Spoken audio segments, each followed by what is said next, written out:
கண்களை மூடி நாம் ஜெபிப்போமா? எங்களை அதிகமாய் நேசிக்கிற பரலோகத்தின் பிதாவே, இயேசு கிறிஸ்துவின் நாமத்தினால நம்முடைய பாதபடியிலே வருகிறோம். நல்ல தகப்பனே, இவ்வளோ நேரம் உடைய துதிக்க எங்களுக்கு கிருபையும் ஜீவனையும் தந்ததுக்காய் ஸ்தோத்திரம் அப்பா. உம்முடைய பராமரிப்பு எங்கள் ஆவியை காப்பாற்றி இந்த நிமிடம் வரைக்கும் எங்களை உம்முடைய சட்டைகளின் நிழலினால் மூடி மறைத்து அப்பா எங்களுக்கு வேண்டிய சகல நன்மைகளையும் தந்து எங்களை சுகமாய் வாழ வைத்திருக்கிறீங்களே ஸ்தோத்திரம்.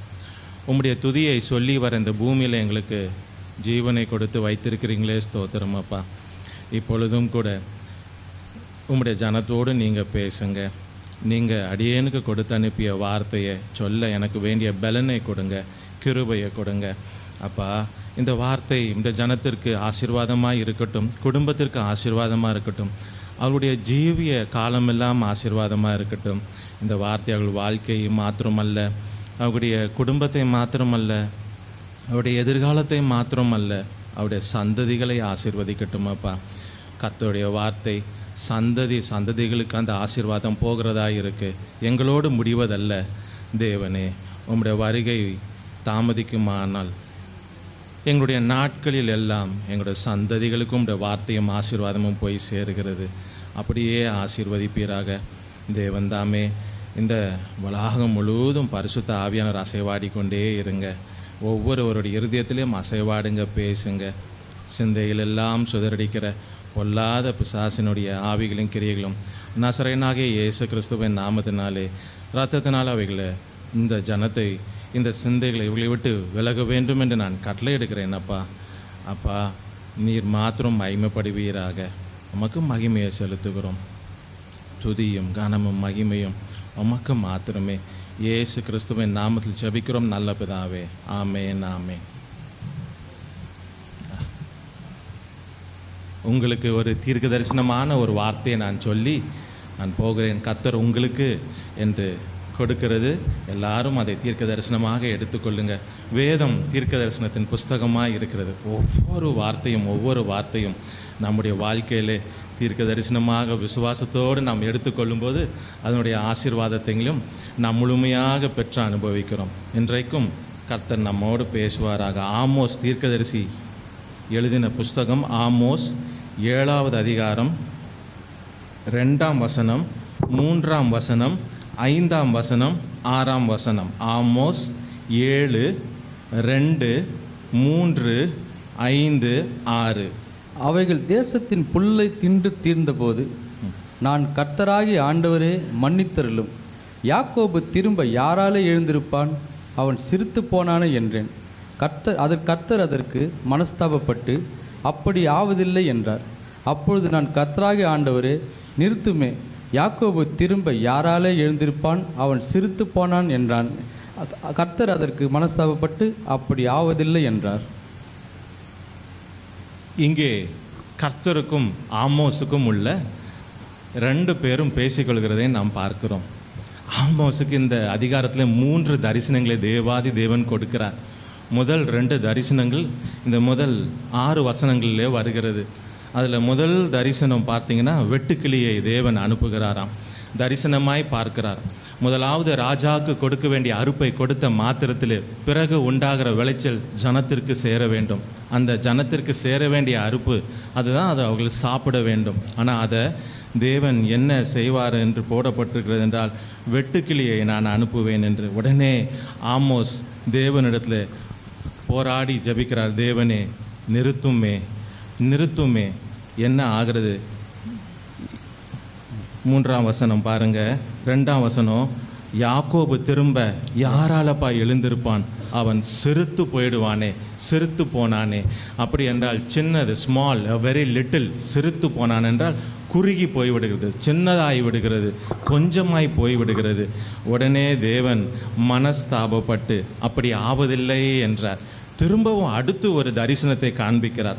அந்த தரிசனத்தில் என்ன வருகிறது என்றால், அக்கினி முழுவதுமாக பட்சிக்க வருகிறது. அதற்கும் திரும்ப ஆமோஸ், தேவனே வேண்டாம், யாக்கோபு சிரித்து போவானே என்றார். அதற்கு திரும்பவும் மனஸ்தாபப்பட்டு தேவன் சொல்லுகிறார், அப்படி ஆவதில்லை. நம்முடைய தேவன் எப்பொழுதும் இறங்குகிற தேவனாக இருக்கிறார். நியாய தீர்ப்பு வருது முன்பதாக இரக்கம் மேன்மை பாராட்டும். அதை நன்கு அறிந்த தாவீது அரசன் எப்பொழுதும் சொல்லுவான், என்ன போராட்டத்தில் இருந்தாலும் எதுவாக இருந்தாலும் நான் கர்த்தரின் கையிலே விழுவேனாக.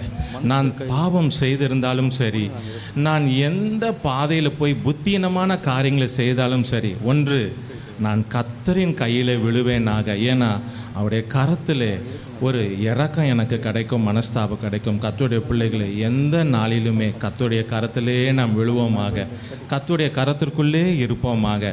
ஒரு நாளும் மனிதரோ மற்ற சூழ்நிலைகளை பார்க்காதீங்க. அவரிடத்துல இரக்கங்கள் உண்டு, மனஸ்தாபப்படுகிற தேவன். இன்றைக்கு உங்களுக்கு உண்டான தீர்க்க தரிசன வார்த்தை என்ன? நீ சிறுத்து போவதில்லை. ஒருத்தரும் இங்கே இருக்கிறவங்க, என் சத்தத்தை கேட்கிறவர்கள் யாராக இருந்தாலும் கர்த்தர் சொல்லுகிறது, நீ சிறுத்து போவதே இல்லை.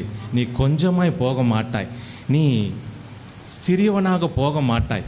உனக்கு போகிற பாதையிலே சூழ்நிலையிலே உனக்கு வருகிற போராட்டம், கஷ்டங்கள், நெருக்கங்கள், வீடு இல்லாத சூழ்நிலையாக இருக்கலாம், போதுமான வருமானங்கள் இல்லாத சூழ்நிலையாக இருக்கலாம், பலவீனத்தினால் தாக்கப்பட்டு இருக்கலாம், பல நிந்தனைக்குள்ள போராட்டத்திற்குள்ள வீட்டிலேயும் சரி வெளியேயும் சரி, நீ வேலை செய்கிற இடத்துலையும் அப்படியாப்பட்ட போராட்டத்துக்குள் போகலாம்.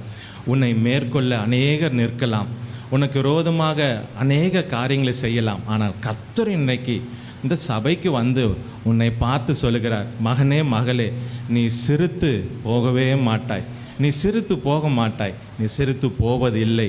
கர்த்தருடைய பிள்ளைகளே, தைரியமாய் விசுவாசத்தோடு இந்த வார்த்தையை ஏற்றுக்கொள்ளுங்க. அவன் கேட்குறான், யாக்கோபு அவன் சிறுத்து போனானே. கர்த்தர் சொல்லுகிறார், அப்படி ஆவதே இல்லை, நீ சிறுத்து போக மாட்டாய். ஏன் நாம் சிறுத்து போக மாட்டோம்? ஒரு சில குறிப்புகளை நேரம் அனுமதிக்கிற மட்டும் நாம் பார்ப்போம். முதலாவது, நாம் ஏன் சிறுத்து போக மாட்டோம்? முதல் குறிப்பு அதை சொல்லுகிறேன் பாருங்க. நீ சிறுத்து போவதில்லை. ஏன்?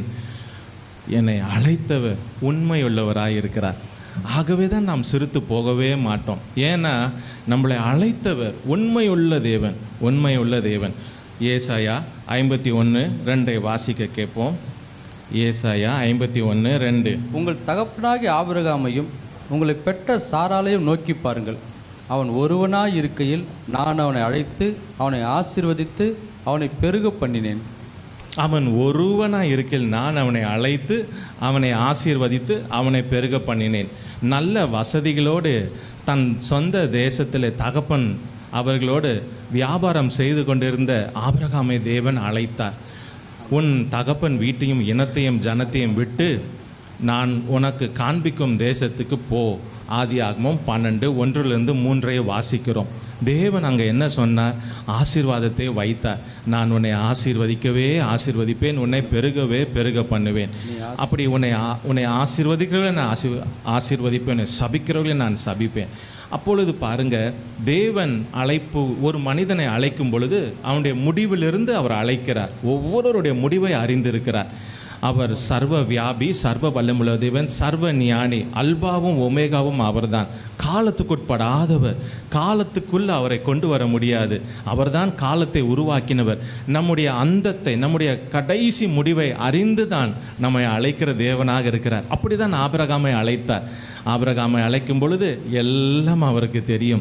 ஆகவே அப்போஸ்தலர் 7 முதல் வாசிக்கும் பொழுது அங்கே ஒரு அழகிய வசனம் போடப்பட்டிருக்கு. அவனை அழைத்து கொண்டு வந்து இங்கே போ சொல்கிறார், அங்கே வா என்று சொல்லுகிறார். அப்படி என்றால் என்ன அர்த்தம்? வா என்றால் அவர் முடிவில் நின்று கொண்டு அவனை அழைக்கிறார்.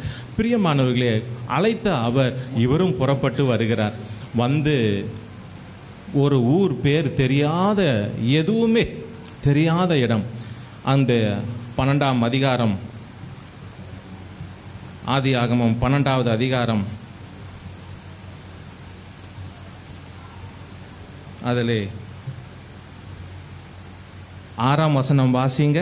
ஆபிரகாம் அந்த தேசத்தில் சுற்றி திரிந்து சீகேம் என்னும் இடத்துக்கு சமீபமான மோரே என்னும் சமபூமி மட்டும் வந்தான்.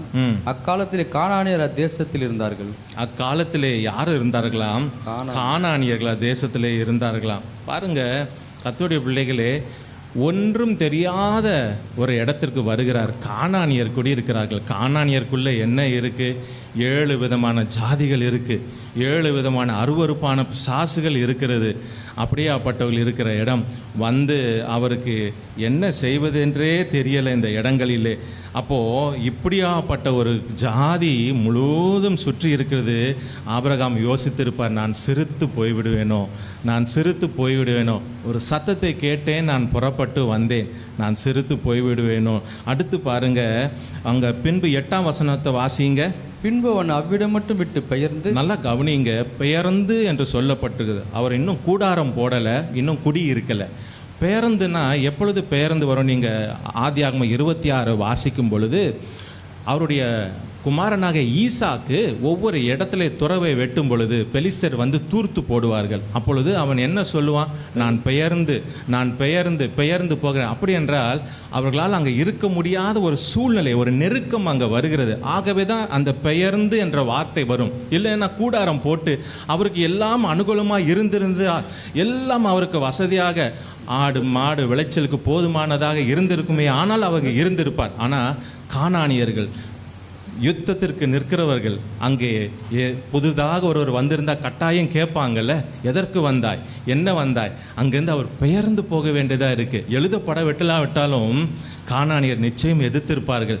முதலாவது இந்த தேவ மனிதன் சந்திக்க வேண்டியது கானானியர்களுடைய ஆவிகளாக இருந்தது. பாருங்க, புறப்பட்டு வந்து வார்த்தையை பெற்று வந்து மாத்திரத்தில் கானானியர்கள் ஆவி நிற்கிறது. அதை விட்டு பெயர்ந்து அமைதியாக போகிறார். போனால் பஞ்சம் என்ன பண்ணும்? ஒரு மனிதனை சிறுத்து போக பண்ணிடும். அது எந்த ஜாதியானும் ஒரு தேசமானாலும் சரி, பஞ்சம் சிறுத்து போக பண்ணிடும். பஞ்சத்திற்குள்ளாக போகிறார். யோசித்திருப்பார், நான் சிறுத்து போய்விடுவேனோ, நான் சிறுத்து போவேனோ. பிறகு பாருங்க, எகிப்தின் ஆவியை சந்திக்க வேண்டியதாக இருக்கு. அது முடித்த பிறகு அவர் தன் பிரிவை சந்திக்க வேண்டியதாக இருந்தது. அதற்கு பிறகு பாபிலோனின் ஆவியை, பழைய சினேயர் என்று சொல்லுகிற ராஜாக்கள் யுத்தத்துக்கு, அதை சந்திக்க வேண்டியதாக இருக்கிறது. ஒவ்வொரு காரியத்திலும் யுத்தத்திலும் யோசித்திருப்பார், சிறுத்து போய்விடுவேனோ, கொஞ்சம் ஜனந்தானே, கொஞ்சமாக வந்திருக்கிறேனே, கானானியர்கள் சுற்றி இருக்கிறார்களே, பயந்து இருந்திருப்பார், சிறுத்து போய்விடுவேனோ. கர்த்தருடைய பிள்ளைகளே, அப்படியாக நீங்கள் இருக்கலாம், பயப்படாதீங்க. நீங்களும் சிறுத்து போவதே இல்லை. ஏன் தெரியுமா? அழைத்தவர் உண்மையுள்ள தேவனாக இருக்கிறார். அழைத்தவர் ரொம்ப உண்மையுள்ள தேவன், நம்முடைய தேவன். இந்த வசனங்களை பார்க்கும் பொழுது 1 கொரிந்தியர் 1:9 வாசிங்களேன். அவர் அழைத்தது அவரோடு, தம்முடைய குமாரனாக இயேசு கிறிஸ்துவோடு நாம் ஐக்கியமாக இருப்பதற்காம். புலம்பல் 3:23 வாசித்து பாருங்களேன், என்ன சொல்லுகிறது? அவருடைய உண்மை பெரிதாக இருக்கிறதாம். அவ்வளவு உண்மை உள்ள தேவன். ஒவ்வொரு காலகட்டத்திலும் உண்மை. 1 தெசலோனிக்கர் 5:24, 2 தெசலோனிக்கர் 3:3 வாசிங்க. 1 தெசலோனிக்கர் 5:24. உங்களை அழைக்கிறவர் உண்மையுள்ளவர், அவர் அப்படியே செய்வார். என்ன நோக்கத்திற்காக அழைத்தாரோ அப்படியே செய்வார். எபிரேயர் 10:23 பாருங்க. எபிரேயர் 10:23. மோசே பிறந்தபோது, எபிரேயர் 10:23, அழைத்தவர் உண்மையுள்ளவர் அல்லாமலும் நம்முடைய நம்பிக்கை அறிக்கை அசைவில்லாமல் உறுதியாக இருக்க கடவும் வாக்குத்தத்தம் பண்ணினவர் உண்மை உள்ளவராக இருக்கிறார். என்ன ஆபிரகாமுக்கு வாக்கு பண்ணினாரோ உண்மை உள்ளவர் தேவனாய் இருந்து நடத்தினார். ஆபிரகாமுக்கு சொன்னதை அவருடைய குமாரனாக ஈசாக்கின் காலத்தில் ஆதியாகமம் 26 நீங்கள் வாசிக்கும் பொழுது 3, 4, 5, 6 அப்படியே வந்து நின்று சொல்லுகிறார், உன் தகப்பனாக ஆபிரகாம் நான் என்ன சொன்னேனோ அதை நான் செய்வேன். ஏன்னா நான் யார்? நான் உண்மையுள்ள கர்த்தர். ஏன்னா நான் தான் அவனை அழைத்தேன், நான் உண்மை உள்ளவர். அடுத்து யாக்கோபு வருகிறார். ஆதியாகமம் 28 யாக்கோபு இடத்துல வந்து சொல்லுகிறார், உன் தகப்பன்களாக ஆபிரகாம் ஈசாக்கோடு நான் என்ன சொன்னேன் அதையே செய்வேன். அது மாத்திரமல்ல தேவனுடைய பிள்ளைகளே, ஆதியாகமம் 47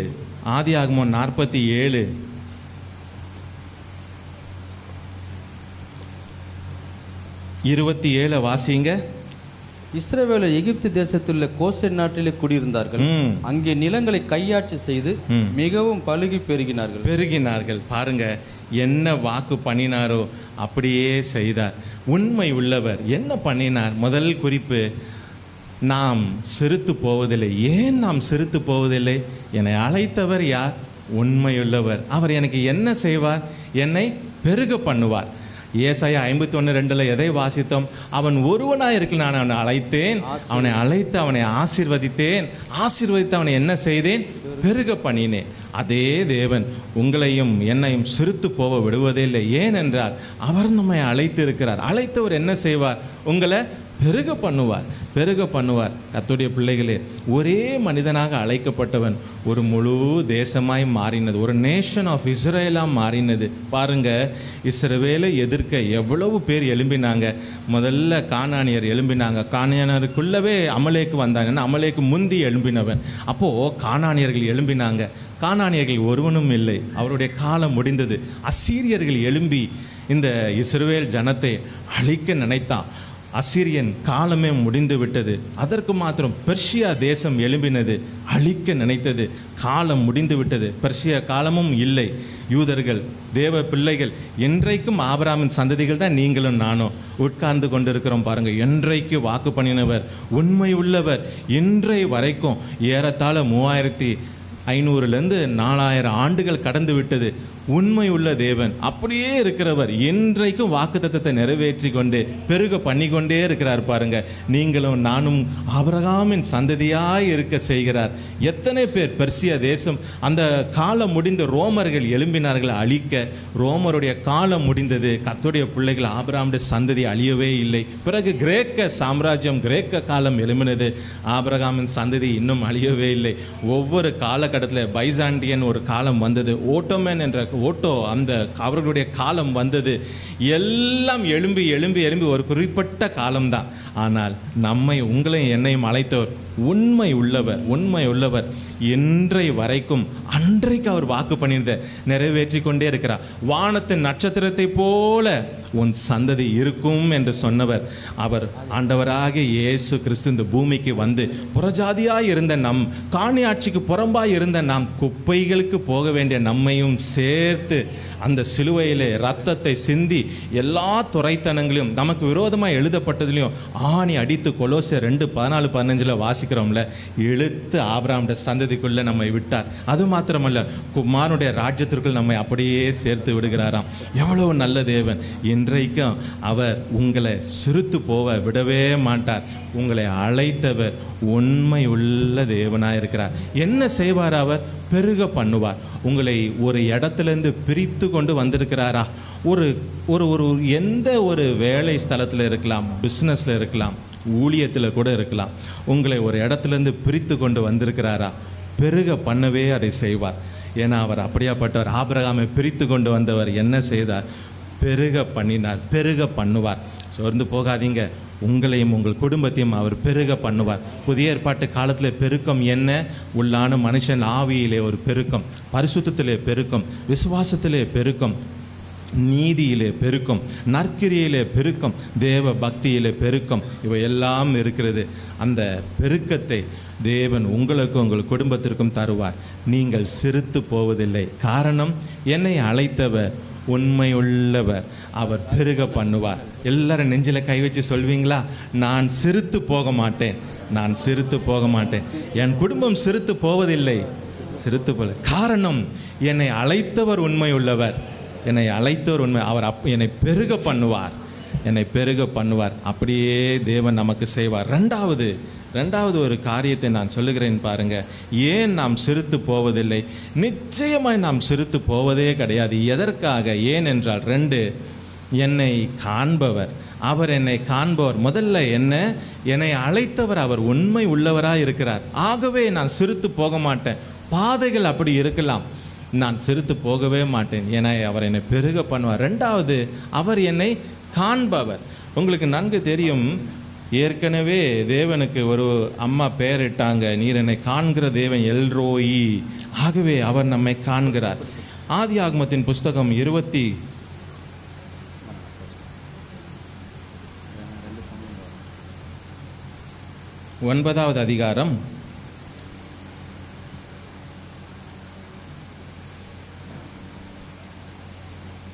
30. மறுபடியும் அவள் கர்ப்பவதியாகி ஒரு குமாரனை பெற்று ம் இப்பொழுது கர்த்தரை துதிப்பேன் என்று சொல்லி ம் அவனுக்கு யூதா என்று பெயரிட்டார். 30 வாசிங்க. 29 30. யாக்கோபு ராகேலையும் சேர்ந்தான். ம் லேயாளை பார்க்க ராகேலையும் அவன் அதிகமாக நேசித்து ஆ பின்னும் 7 வருஷம் அவனிடத்தில் சேவித்தான். சேவித்தான். இங்கே ஒரு சம்பவத்தை பார்க்கிறோம். சிரித்து போய்விடுவேனோ என்று கலங்கி கொண்டிருந்தவர்கள், லேயாள் அவர்களுக்கு ஏற்கனவே சரீரத்தில் ஒரு குறைவு இருக்கிறது. அவர்கள் கூச்ச பார்வையுடையவர்கள் என்று 17ஆம் வசனம் சொல்லுகிறது. கூச்ச பார்வையுடையவர்கள், அது சரீரத்திலே ஒரு குறைவு. ரெண்டாவது, அவர்களுக்கு என்ன நடக்கிறது என்றால், தேவனுடைய பிள்ளைகளே, அவர்களுடைய தகப்பன் பாருங்க, நடந்த சம்பவம் பின்னணி உங்களுக்கு நல்லா தெரியும். யாக்கோபு பதான் அராமிலே வந்த பிறகு முதலாவது ராகேலை பார்த்த உடனே ராகேலை நேசிக்கிறார். ராகேலுக்காக 7 வருஷம் வேலை செய்கிறார். ஆனால் தகப்பன் லாபான் ராத்திரியிலே லேயாலை கொண்டு வந்து விடுகிறான். காலை எழுந்த உடனே யாக்கோபு அவர்கள் போய் லாபானை கேட்குறான், ஏன் என்னை ஏமாற்றினீர்கள்? நான் ராகேலுக்கு அல்லவா நான் வேலை செய்தேன், லேயாலை கொடுத்தேன். அப்போது லேயால் அப்புறத்துலேருந்தே விரும்பப்படாத பிடிக்காத ஒரு சூழ்நிலையில் இருந்து கொண்டு இருக்கிறாங்க. யோசித்து பாருங்க, ஒரு கணவனுக்கு மனைவியாய் வந்திருக்கிறாங்க, முதல்ல இருந்தே பிடிக்கல. யாக்கோபு சொல்லாமல் சொல்கிறார், உன்னை எனக்கு பிடிக்கலன்ட்டு. அவர் சொல்லலை, ஆனால் அவருடைய நடத்தை, அவருடைய எல்லா செயலும் எதை வெளிப்படுத்துறதுன்னா, லேயாலை எனக்கு பிடிக்கலை, லேயால் வேண்டாம், லேயாலை அற்பமாய் நினைத்தார்கள், லேயாலை அசட்டை செய்தார்கள். அதான் அங்கே சொல்லப்படுகிறது பாருங்க. 31, நான் அற்பமாய் எண்ணப்படுகிறேன். 30 யாக்கோபு ராகேலை 30 பாருங்க, ஒரு நிராகரிப்பு தெரியுது பாருங்க. 30ஆம் வசனத்தில் பார்த்தீங்கன்னா ஒரு நிராகரிப்பு தெரியுது பாருங்க. ஏன்னா யாக்கோபு ராகேலையும் சேர்ந்தான், லேயாலை பார்க்கிலும் ராகேலை அவன் அதிகமாய் நேசிக்கிறாங்க. வீட்டில் இருக்கிறாங்க, அவர்களை காட்டிலும் ராகேலை அதிகமாய் நேசிக்கிறாங்க. ஒரு நிராகரிப்பு இவர்களுக்கு வருகிறது பாருங்க. ஏற்கனவே சரீரத்தில் ஒரு குறைவு, அடுத்து நிராகரிப்பு, அசட்டை பண்ணுகிறார்கள். 34 பாருங்க. 34ஆம் வசனம், பின்னும் அவள் கர்ப்பவதியாகி ஒரு குமாரனை பெற்று என் புருஷனுக்கு 3 குமாரனை பெற்றபடியால் அவர் இப்பொழுது என்னோடு சேர்ந்திருப்பார் என்று சொல்லி அவனுக்கு லேவி என்று பெயரிட்டார். புருஷன் கூட இல்லை, சேர்ந்து கூட இருப்பாரா ஒன்று ஏக்கம். அவ்வளோ அசட்டையாக இருக்கிறாங்க பாருங்க வீட்டில். அடுத்து பாருங்க 32 வாசிங்க. லேயாள் கர்ப்பவதியாகி ஒரு குமாரனை பெற்று கர்த்தர் என் சிறுமையை பார்த்தலில், சிறுமை, ஹியூமிலியேஷன், சிறுமைப்படுத்தப்படுகிறாங்க. ஒருவேளை எல்லாரும் கேலி செய்திருக்கலாம், ஏன்னா அதுதானே சிறுமை, ஹியூமிலியேஷன். நோக பேசியிருக்கலாம், கூச்ச பார்வையினாலேயோ இல்லை எந்த காரணத்தினால தெரியல, ராகேலை அதிகமாக நேசிக்கிறதுனாலேயோ, ஒருவேளை பக்கத்து வீட்டார் கூட பேசியிருக்கலாம். ஏன்னா இவர் வீட்டிற்கு வருகிறது இல்லை, இவர் போகிறதெல்லாம் ராகேல், எல்லாருக்கும் தெரியும்படியாக ராகேலை அதிகமாக நேசிக்கிறார். எப்படி இருந்திருக்கும் பாருங்கள் லேயாளுக்கு. ஏற்கனவே சரீரத்தில் ஒரு குறைவு. மிக மிக முக்கியமானது, கணவன் நேசிக்க வேண்டும். ஒரு மனைவிக்கு அதான் விருப்பம். ஒரு தகப்பன் வீட்டில் இருக்கிற வரைக்கும் தகப்பன் நேசிக்கணும், ஆனால் தகப்பனுடைய நேசிப்பு அவ்வளவா இல்லை பாருங்க. ரெபேக்காலை கூப்பிட்டு என்ன கேட்டாங்க, அம்மா நீ இவர்களோட போக உனக்கு விருப்பமாக கேட்குறாங்க. ஆனால் இங்கே பாருங்கள், லேயால ஒன்றும் என்ன சொன்னாங்களோ என்ன ஏமாற்றினாங்களோ தெரியல, அப்படியே ராத்திரியில் கொண்டு போய் விட்டார். அவர்களுக்கு பிடிக்கல. அப்போ எப்படி இருந்திருக்கும் யோசித்து பாருங்கள். தாப்பனுடைய நேசமும் இல்லை, கணவனுடைய நேசம் இல்லவே கிடைக்கவே இல்லை. எவ்வளோ ஏக்கமாக இருந்திருக்கும். நிராகரிப்பில் பிடிக்கல, திருமணமாகி பிடிக்கலன்னு சொன்னால் எப்படி இருக்கும்? அப்படியே தான் அவருடைய செயல்கள் இருக்குது.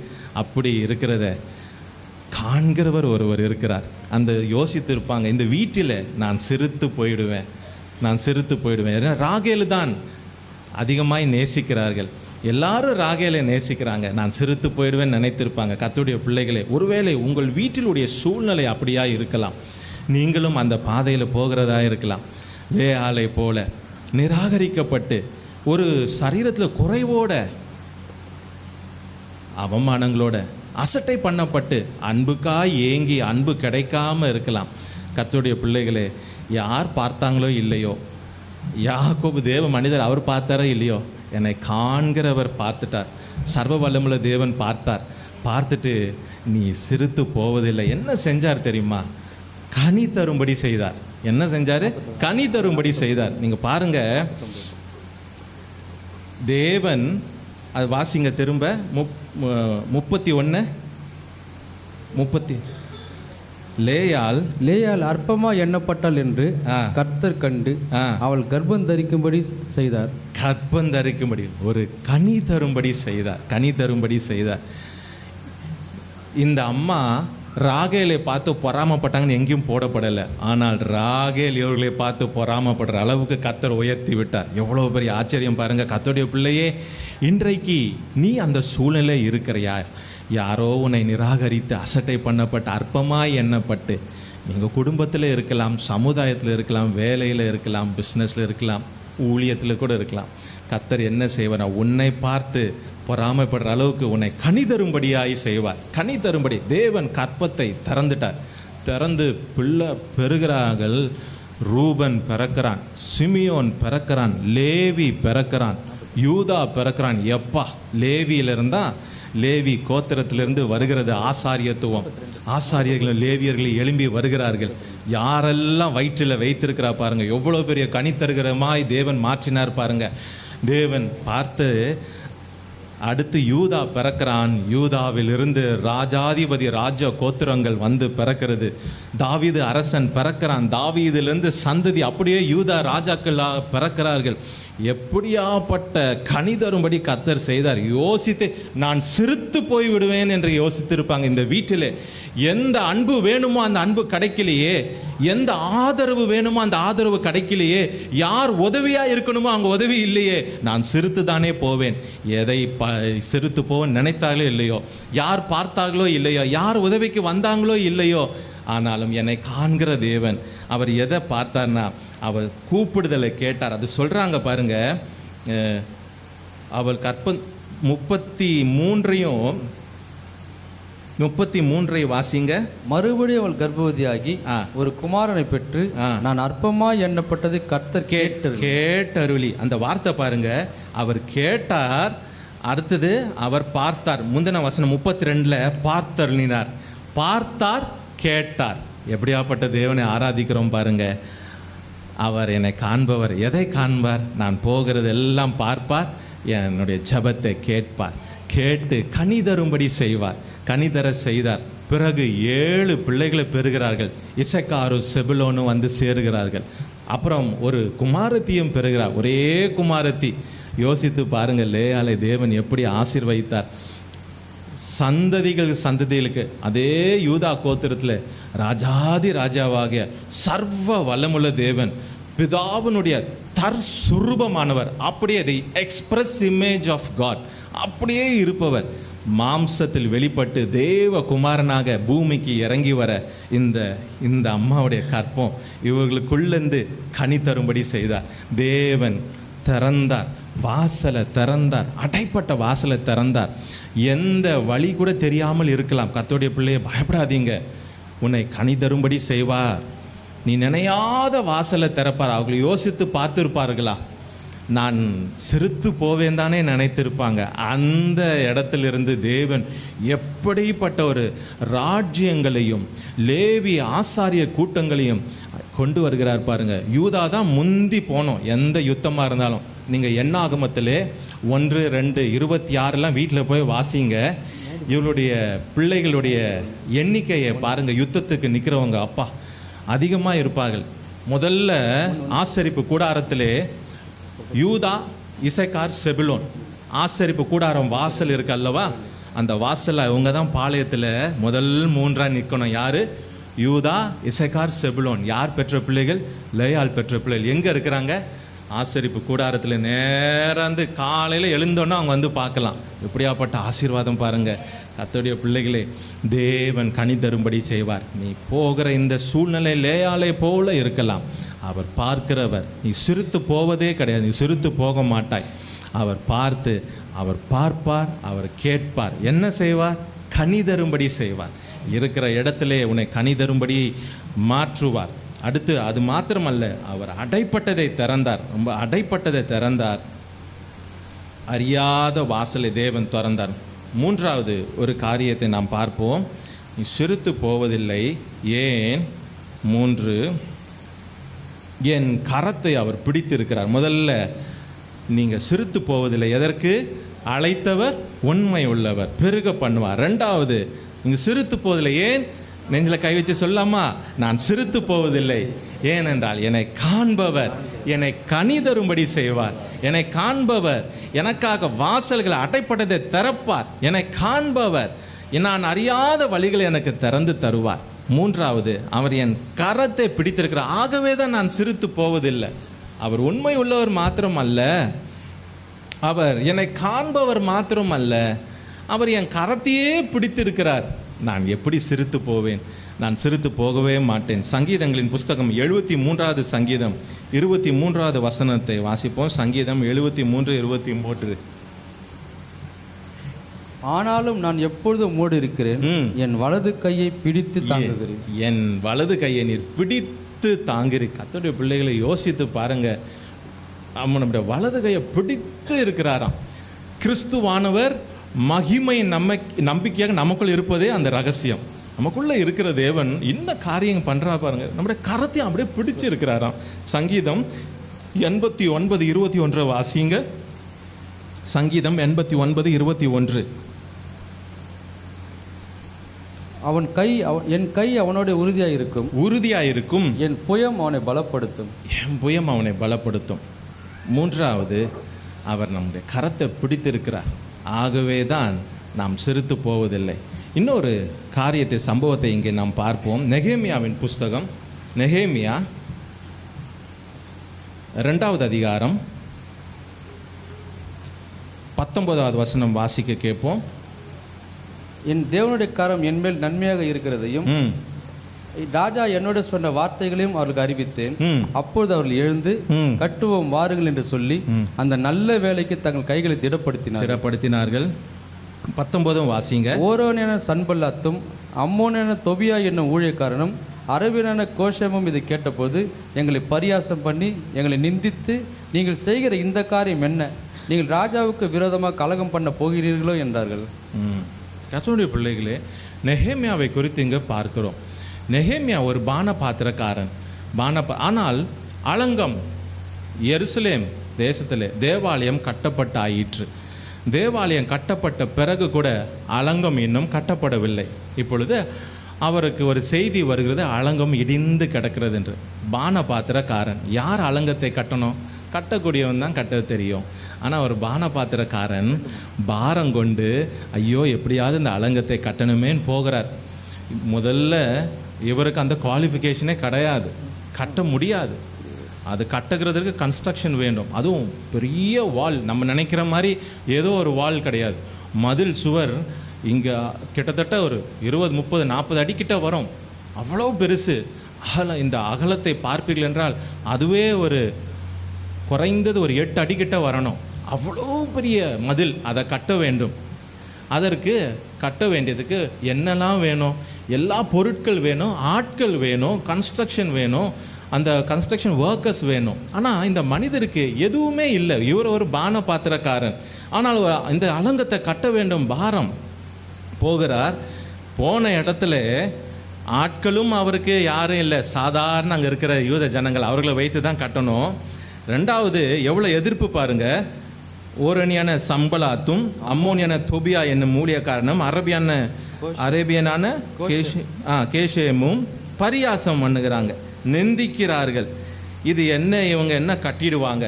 அடுத்து 4வது அதிகாரம் 2ஆம் வசனம் பாருங்க. அந்த அற்பமான யூதர் செய்கிறது என்ன? அவர்களுக்கு இடம் கொடுக்கப்படுமோ? பலியிடுவார்களோ?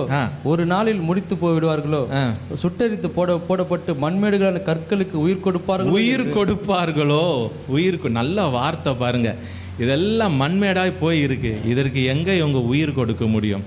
கர்த்தருடைய பிள்ளைகளே, அந்த நிலையிலே சிறுத்து போய்விடுவேனோ என்று நெகேமியா நினைத்திருக்க கூடும். ஏனென்னா அவருக்கு இது கட்டுகிறது பார்த்தாவே பயம். ராத்திரி அலங்கத்தை சுற்றி பார்க்க போகிறார், எல்லாம் இடிந்து கிடக்குது, அழுறாங்க. அது போகாதுன்ட்டு இப்படியாப்பட்ட பரியாசங்கள். இது நீ எப்படி கட்டிவிடுவாய்? இதற்கு போய் உயிர் கொடுக்கப்பட முடியுமா?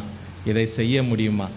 ஆனால் நெகேமியாவுக்கு ஒன்று தெரியும், என் கரத்தை ஒரு கரம் பிடித்து இருக்கிறது.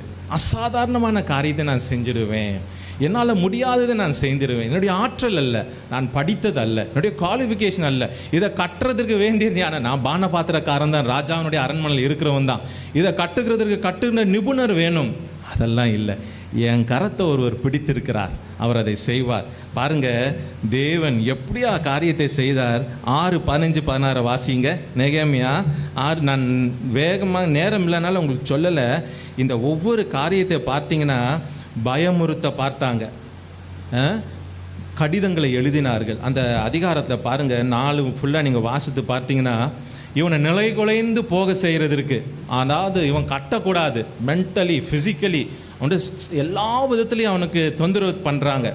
தைரியத்தை இழந்து போக, அவன் அமைதியாக இழந்து போக, அவன் வலிமையை இழந்து போக, அவன் வீரியத்தை கர்த்தர் நிலைக்க பண்ணவும். ஆனால் கர்த்தருடைய பிள்ளைகளே எல்லா காரியத்தை அவங்க செய்து பார்த்தாங்க. இவன் சிரித்து போகிறதற்கு, இவனும் சிரித்து போய்விடுவேனோ என்று இருக்கும்போது கர்த்தருடைய கரம். அந்த 6ஆம் அதிகாரம் 15-16 வாசிங்க. எங்கள் பகைஞர் எல்லாரும் அதை கேட்டபோது 15 வாசிங்க. 6:15. அப்படியே அலங்கமானது 52 நாள் 52 நாளுக்குள்ளே கட்டப்பட்டு எலுல் மாதம் 25ஆம் தேதியிலே முடிந்தது. இதுவே ஒரு பெரிய அதிசயம். இன்னமும் ஆராய்ச்சியாளர்கள் இப்படி கட்டப்பட்டது யோசிக்கிறாங்க. ஏன்னா ஒரு சில பகுதிகள் இடிந்து கிடக்கிறது. இன்றைக்கு போய் பார்த்த ஆர்கியாலஜி சைட் அவங்க பார்த்து எழுதினதுபடி ஒவ்வொரு கற்களும் எவ்வளோ பெரிய கற்கள் எப்படிப்பா கொண்டு வந்து இந்த முழு இடத்திற்கும் ஒரு ஃபுல்லாக அந்த தேசத்துக்கு ஒரு அலங்கத்தை எப்படி போட முடிந்தது? அதுவும் 52 நாளிலே இன்றைய வரைக்கும் அதை பரிசோதித்து கொண்டே இருக்கிறாங்க. அந்த ஏதாவது ஒரு இது கிடைத்தா அந்த இடிந்து போய் இருக்கும் பாருங்க, அந்த வால்ஸை பாருங்க, ஃபோட்டோ இருந்ததுன்னா அவ்வளவு பெரிய உயரம் கொண்டது. 52 நாளில் எப்படி கட்டியிருக்க முடியும்? ஏன்? கர்த்தருடைய கரம் கூட இருந்தது. அடுத்து வாசிங்க 16. அதான் 16ல் எங்கள் பகைஞர் எல்லாரும் அதை கேட்டபோது, பகைஞர் கூட சுற்றுகள் எல்லாம் கேட்டபோது, எங்கள் சுற்றுப்புறத்தராக புறஜாதியர் அனைவரும் கண்டபோது மிகவும் முனையற்று போய் இந்த கிரியை எங்கள் தேவனால் கைகூடி வந்ததென்று அறிந்து கொண்டார்கள். என்ன நடக்கு பாருங்க, எல்லாம் இந்த 52 நாளில் கட்டி முடிச்ச உடனே அங்கே இருக்கிற அவருடைய பகைஞர்கள், முன்னாடி நம்ம வாஸ்தவம் அல்லவா, சன்பலாத்து, தொபியா, கேஷேமும் இவர்கள்லாம் சுற்றுப்புறத்தாராகிய புறஜாதியான், சுற்றி இருக்கிற புறஜாதியான். ஏன் புறஜாதியான்னா, அசீரியர் கைப்பிடித்து போன பிறகு அங்கிருந்து அசீரிய நாட்டிலேருந்து எடுத்து கொண்டு வந்து வைத்து விட்டார்கள். இங்கே வைத்து விட்டதுனால இந்த யூத கலாச்சாரத்தை அவர்கள் கற்றுக் கொடுத்தார்கள். இதை நாம் ராஜாக்கள் புஸ்தகத்திலே வாசிக்க முடியும். இப்போ அந்த ஜனங்க புறஜாதியான அனைவரும் கண்டபோது மிகவும் முனையற்று போய், அப்பா வாயில கையை வைத்து எப்படி இது முடிஞ்சது யோசித்து பாருங்க. இந்த கிரியை எங்கள் தேவனால் கைகூடி வந்ததென்று சொல்லவே வேணாம், அவங்களே அறிந்து கொண்டார்கள். அப்போ கர்த்தருடைய கரம் உங்களோடு இருந்த இப்படிப்பட்ட காரியத்தை செய்யும். என்ன செய்யும்? முனையற்று போவார்கள். முனையற்று போவார்கள் யார்? உன் பகைஞர்கள், உனக்கு விரோதமாக பேசினவர்கள், முடியாது என்று சொன்னவர்கள். கர்த்தருடைய பிள்ளையே முனையற்று போக செய்வார். அது மாத்திரம் அல்ல, என்ன நடக்குன்னா எல்லாரும் அறிந்து கொண்டாங்க. அவ்வளோதான். கர்த்தருடைய கரம், கர்த்தருடைய கரம். கர்த்தர் சீயோனின் சிறையிருப்பை திருப்பினது போல எப்படி இருந்ததாம்? சொப்பனம் காண்கிறது போல இருந்தாம். அந்த வசனத்தை கீழே வாசித்தாங்கன்னு சொன்னாங்க. எல்லாரும் சொல்லுவார்களாம், கர்த்தர் இவர்களுக்கு சிறையிருப்பை திருப்பினார். கர்த்தர் அப்படியே கர்த்தர் உங்களுக்கு செய்வார். நெகேமியா யோசித்திருப்பார், இவ்வளோ போராட்டமா? இந்த முதல் நாள் வந்து பார்த்துருக்கும்போது என்ன யோசித்திருப்பார்? இதற்கு போய் அலங்கத்தை நான் எப்படி கட்ட முடியும்? நான் எப்படி இதை செய்ய முடியும்? தேவ பிள்ளையே, கர்த்தருடைய கரம் உனக்கு துணையாய் இருக்கிறது. அவருடைய கரம் உன் கரத்தை பிடித்திருக்கு. நீ அவராலே பராக்கிரமம் செய்வாய். நீ அவராலே ஒரு சேனைக்குள் பாய்வாய். அவரே உன் கைகளை யுத்தத்திற்கு பழக்குவிக்கிறவர், நீ அல்ல. உன் கைகளை அவர் பழக்குவிப்பார். உன்னை மாத்திரம் அவருக்கு முழுமையாக ஒப்புக்கொடு. உன்னை அப்படியே பலிபீடத்தில் வைத்துடு. உன்னுடைய சுயத்தை வெறுத்து எல்லாத்தையும் தேவனுடைய சமூகத்தில் பலிபீடத்தில் வச்சிடு. உன்னை கொண்டு தேவன் பெரிய காரியங்களை செய்து என்ன நடக்கும்னா, எல்லாரும் சுற்றுப்புறத்தார் முனையற்று போவார்கள். பகைஞர்கள், புறஜாதிகள் எல்லாரும் சொல்லுவாங்க, கர்த்தருடைய கரம் அவர்களுக்கு செய்தது. ஆகவே தான் நெகேமியாவுக்கு ரொம்ப சந்தோஷம். 52 நாளில் தேவன் பாருங்க எவ்வளோ ஒரு வேகத்தை கொடுத்தார். இந்த வேகம் எங்கேயும் கிடைக்காது, கர்த்தருடைய கரத்திலிருந்தும் கிடைத்தா மாத்திரமே இந்த வேதம். ஏன்னா கர்த்தருடைய கரம் எலியா மேலே வந்த உடனே ஆகாபுக்கு முன்பாக இஸ்ரேல் அவ்வளவு வேகமாக ஓடத்தக்க பலம் என்ன வந்தது? கர்த்தருடைய கரம் வந்தது. அப்போ கர்த்தருடைய கரம் மேலே நம்ம பிடித்திருக்கும் போது நமக்கு வேகத்தை எல்லாம் தருவார். நாட்கள் போகிறது, இப்படியே இருக்கிறேனே அன்றெல்லாம் சோர்ந்து போகாதீங்க. கர்த்தருக்கு காத்து கொண்டே இருங்க. கழுகை போல செட்டைகள் எடுத்து உயர உயர உயர பறக்கக்கூடிய பலனை அவர் கொடுப்பார். பறந்து உன்னதத்தில் வாழ்கின்ற ஜீவியம் கர்த்தர் அதை கொடுப்பார் கர்த்தருடைய பிள்ளைகள். ஆகவே இந்த மூன்றாவது குறிப்பையும் முடிக்கிறேன். என் கரத்தை அவர் பிடித்திருக்கிறார். அவர் என்ன செய்வார்? என் கிரியைகளை கைகூடி வர பண்ணுவார். நான் செய்கிற கையின் பிரயாசத்தை, என் கிரியையை, எனக்கு அது எட்டாத உயரமாக இருக்குது, என் புத்திக்கு எட்டாது, என் படிப்புக்கு அது எட்டாது, என்னால் செய்ய முடியாது. அவர் உன் கரத்தை பிடித்திருக்கிறார். அவர் அதை கைகூடி வர பண்ணுவார். தைரியமாக காலை வைக்கலாம். பாருங்க, ஒரு நாள் ஒரு இடத்துல பெரிய தீ பற்றி எரிந்து கொண்டு இருக்கிறது. எங்கு பார்த்தாலும் தீ அந்த பகுதியில் வந்து எல்லா வீட்டையும் சுட்டரித்து கொண்டு வந்திருக்கிறது. ஒரு வீட்டிலே ஒரு சின்ன பிள்ளை 2வது மாடியிலிருந்து அங்கிருந்து தவித்து கொண்டு இருக்கிறாள். எல்லாரும் பார்க்கிறாங்க, அவளை காப்பாற்ற ஒருவரும் இல்லை. அப்பொழுது அவளுடைய தகப்பன் ஓடி வந்து அங்கே கீழே நின்று அந்த மேலே அண்ணாந்து பார்த்து அவன் சொன்னான், அம்மா கீழே குதி தைரியமா, அப்பா கையை பிடிச்சிருக்கிறேன், அப்பா கையை பிடிச்சேன், தைரியமா குதி என்று சொன்னான்.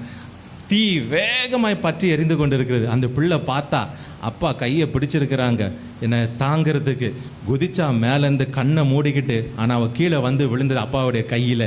கர்த்தருடைய பிள்ளைகளே, உங்களையும் என்னையும் தாங்குற கரம் ஒன்று உண்டு. பயப்படாத, பயப்படாத.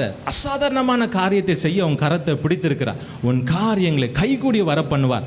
நெகேமியாவுடைய காரியத்தை கைகூடி வர பண்ண உன்னையும் செய்வார். படிப்பிலே மேலானதை படி, மேலானதை ஆசைப்படு. ஏன்னா உன் கரத்தை பிடித்திருக்கிற சர்வ வல்லமையுள்ள தேவன். ஞானத்தின் ஊற்றே அவர்தான், ஞானத்தின் ஊற்றே அவர்தான். சிறந்ததை நான் படிக்க வேண்டும் என்று விரும்பு, படி. கர்த்தர் காரியத்தை கைகூடி வர பண்ணுவார். எந்த காரியத்திலும் உன் கரத்தை பிடித்துக்கிற அப்பா ஒருவர் உண்டு. அப்பா இருக்கிறாங்க, பயப்படாதீங்க. கர்த்தர் நடத்துவார். 3, அவர் என்ன செய்கிறார்? என் கரத்தை பிடித்திருக்கிறார். என் கையின் கிரியையை அவர் கைகூடி வர பண்ணுவார். எல்லாரும் நெஞ்சில் கை வச்சு சொல்லாமா, நான் சிரித்து போக மாட்டேன். ஏன்னா என் கரத்தை அவர் பிடித்திருக்கிறார். என் கிரியை எல்லாம் அவர் கைகூடி வர பண்ணுவார். ஹல்லேலூயா, ஸ்தோத்திரம். 4வது ஒரு காரியத்தை சொல்கிறேன். 4, நாம் ஏன் சிரித்து போவதில்லை? நீ சிரித்து போவதில்லை. கர்த்தர் சொல்லுகிறார். ஏன், எதற்கு, எப்படி? எனக்காக மகா வைராக்கியம் கொள்ளுபவர். சகரியா 1:14. சகரியா 1:14. அப்பொழுது என்னோடு பேசின தூதனை நோக்கி, சேனையின் கர்த்தர் உரைக்கிறது என்னவென்றால், நான் எருசலேமுக்காகவும் சீயோனுக்காகவும் மகா வைராக்கியம் கொண்டிருக்கிறேன். உங்களுக்காகவும் எனக்காகவும் மகா வைராக்கியம் கொண்டிருக்கிற தேவன் ஒருவர் உண்டு. ஆகவே தான் நீங்களும் நானும் சிரித்து போவதில்லை. யோசேப்பு என்ற மனிதனை நாம் பார்க்க முடியும். அவனுடைய வாழ்க்கையில் பாருங்க, கர்த்தருடைய பிள்ளைகளே, எவ்வளவு போராட்டம். மனுஷர்கள் பகைக்கிறார்கள், சொந்த வீட்டிலே பகை வருகிறது, சதி யோசனை பண்ணுகிறார்கள், அவனுக்கு விரோதமாக யோசனை, சதி திட்டத்தை, சூழ்ச்சியை அவனுக்கு விரோதமாக செய்கிறார்கள்.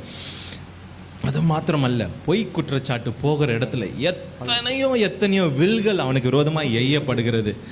அவனும் நினைத்தான், நான் சிரித்து போய்விடுவேன் என்று. ஏன்னா வாலிப வயது, 17 வயதுலேருந்து போராட்டங்கள் ஆரம்பிக்கிறது. ஒவ்வொன்று அவனுடைய மேலே இருந்த பல வர்ண வஸ்திரம் அவனை விட்டு எடுக்கப்பட்ட முதற்கொண்டு ஒவ்வொரு போராட்டங்கள் வருகிறது. அவனுடைய பரிசுத்த வாழ்க்கைக்கு சரி, எல்லா காரியத்திற்கும் போராட்டம். கடைசியில் அவன் வந்து முடிந்த இடம் நாம் அந்த கிடங்கு, அந்த சிறைச்சாலை கிடங்குல வந்து முடிக்கணும். என்னென்னவோ உதவிக்கு பண்ணி பார்த்துருப்பார். ஏன்னா அந்த பானை பாத்திரக்காரன் அவர்கிட்டெல்லாம் கேட்குறாங்களே, நினைத்துக்கொள். பாருங்க, அதுக்கு சொல்லி பிறகு 2 வருஷம் ஆயிடுது.